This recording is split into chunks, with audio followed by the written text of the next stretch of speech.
Without objection, the chair recognizes the gentleman from California, Mr. Schiff, for an opening statement. Thank you, Mr. Chairman and Madam Vice Chair. On November 3rd, 2020, Donald Trump ran for re-election to the office of the presidency, and he lost.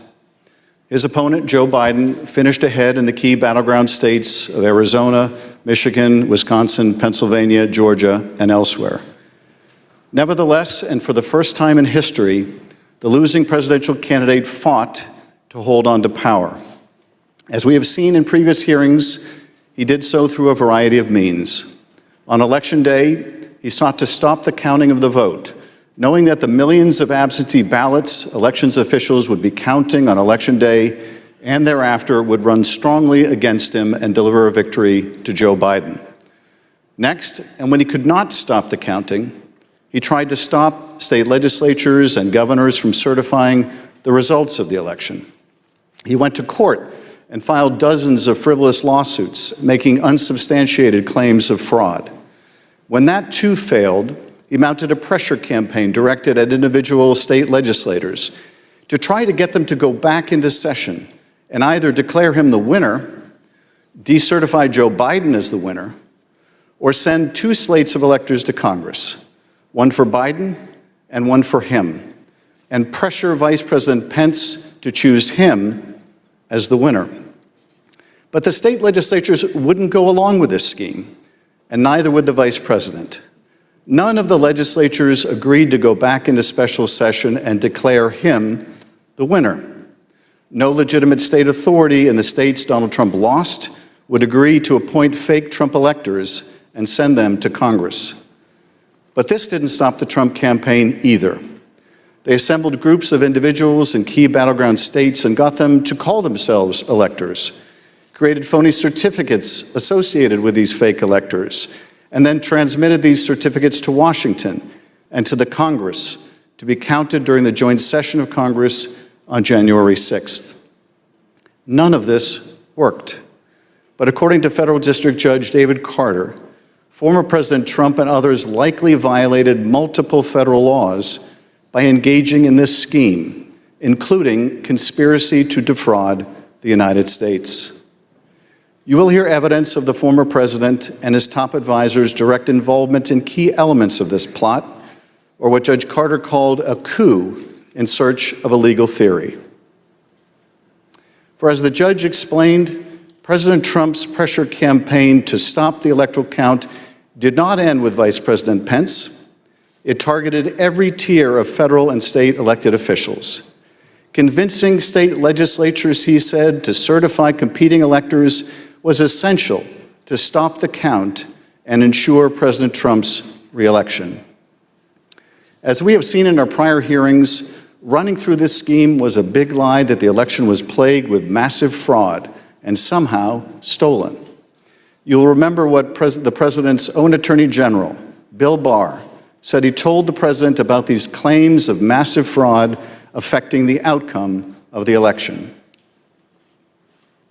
And I told him that the stuff that his people were shoveling out to the public was bullshit. I mean, that the claims of fraud were bullshit. The president's lie was and is a dangerous cancer on the body politic. If you can convince Americans that they cannot trust their own elections, that any time they lose it is somehow illegitimate, then what is left but violence to determine who should govern? This brings us to the focus of today's hearing.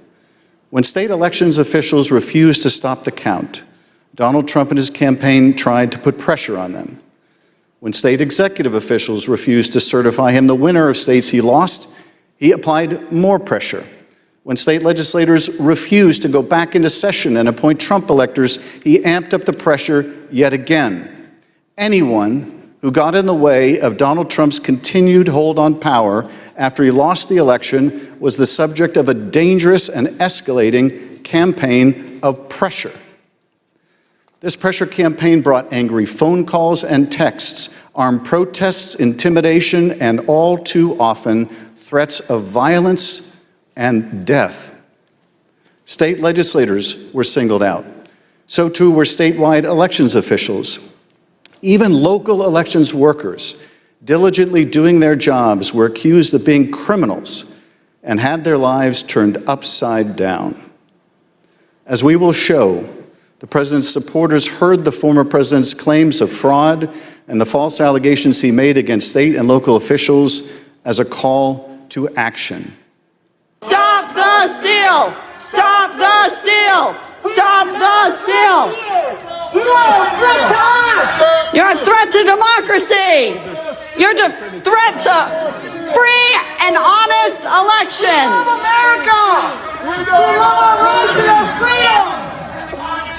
Tyranny will not be allowed in our country. You're a tyrant, you're a felon, and you must turn yourself in to the authorities immediately. And then about 45 minutes later, we started to hear the noises outside my home, and my stomach sunk, and I thought, it's me. And then it's just, we don't know what's going to, I mean, the uncertainty of that was what was the fear. Like, are they coming with guns? Are they going to attack my house? I'm in here with my kid, I'm trying to put him to bed. And so it was, that was the scariest moment, just not knowing what was going to happen.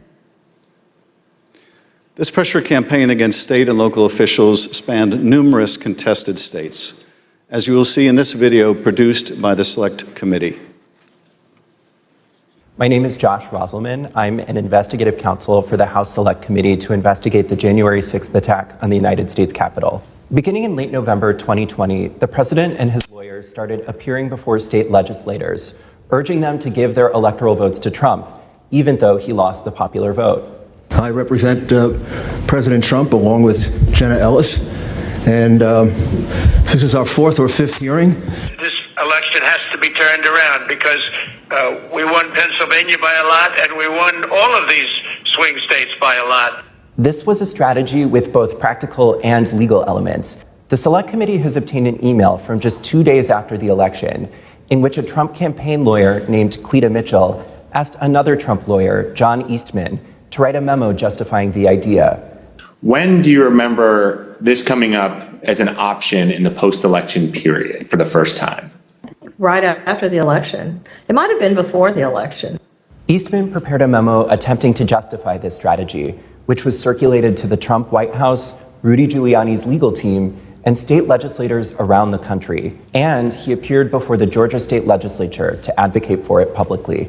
You could also do what the Florida legislature was prepared to do, which is to adopt a slate of electors yourselves. And when you add in the mix of the significant statistical anomalies and sworn affidavits and video evidence of outright election fraud, I don't think it's just your authority to do that, but quite frankly, I think you have a duty to do that, to protect the integrity of the election here in Georgia. But Republican officials in several states released public statements recognizing that President Trump's proposal was unlawful. For instance, Georgia Governor Brian Kemp called the proposal unconstitutional, while Arizona House Speaker Rusty Bowers wrote that the idea would undermine the rule of law. The pressure campaign to get state legislators to go along with the scheme intensified when President Trump invited delegations from Michigan and Pennsylvania to the White House. Either you or Speaker Chatfield, did you make the point to the president that you were not going to do anything that violated Michigan law? I believe we did.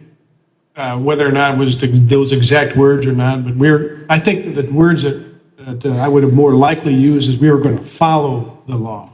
Nevertheless, the pressure continued. The next day, President Trump tweeted, quote, "Hopefully the courts and/or legislatures will have the courage to do what has to be done to maintain the integrity of our elections and the United States of America itself. The world is watching." He posted multiple messages on Facebook listing the contact information for state officials and urging his supporters to contact them to, quote, "demand a vote on decertification." In one of those posts, President Trump disclosed Mike Shirkey's personal phone number to his millions of followers. All I remember is receiving over just shy of 4,000 text messages over a short period of time, calling to take action. It was a loud noise, loud, consistent cadence of, we hear that the Trump folks are calling and asking for changes in the electors, and you guys can do this. Well, they were believing things that were untrue. These efforts also involved targeted outreach to state legislators. Hi, Representative. My name is Angela McCallum. I'm calling from Trump campaign headquarters in Washington, D.C. You do have the power to reclaim your authority and send a slate of electors that will support President Trump and Vice President Pence. From President Trump's lawyers and from Trump himself.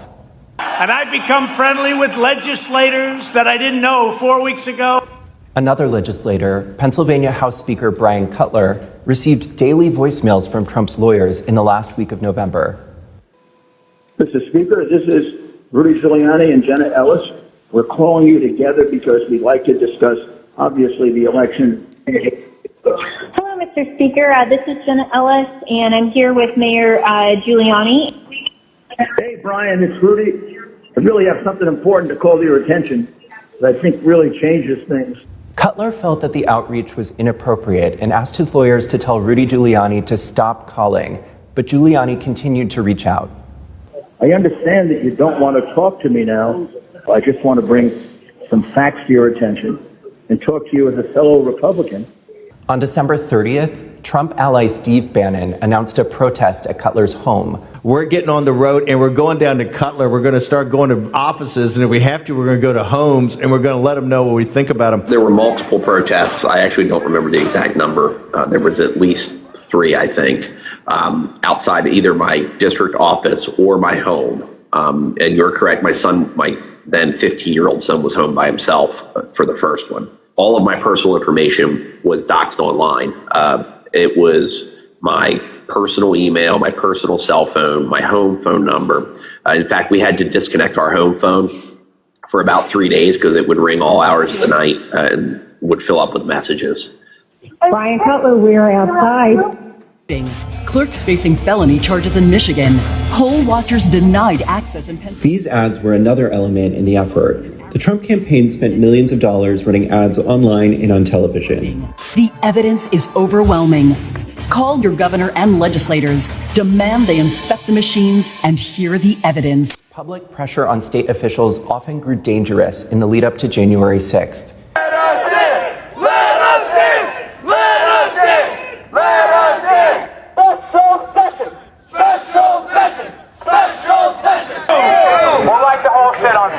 What are we going to do? What can you and I do to a state legislator besides kill him? Although we should not do that. I'm not advising that, but I mean, what else can you do, right? The punishment for treason is death. The state pressure campaign and the danger it posed to state officials and to state capitals around the nation was a dangerous precursor to the violence we saw on January 6th at the U.S. Capitol. Today you will hear from Rusty Bowers, the Republican Speaker of the Arizona House of Representatives.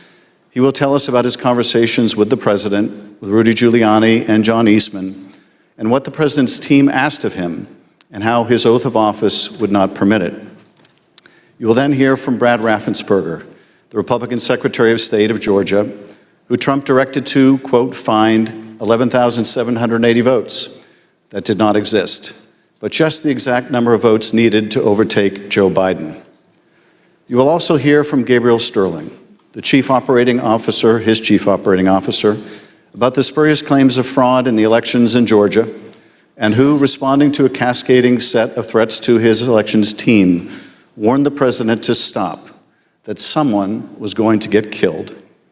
And you will hear from Wandrea Shea Moss, a former local elections worker in Fulton County, Georgia, about how all of the lies about the election impacted the lives of real people who administer our elections and still do. You will hear what they experienced when the most powerful man in the world, the President of the United States, sought to cling to power after being voted out of office by the American people. The system held, but barely. And the system held because people of courage, Republicans and Democrats, like the witnesses you will hear today, put their oath to the country and Constitution above any other consideration. They did their jobs, as we must do ours. Thank you, Mr. Chairman, and I yield back.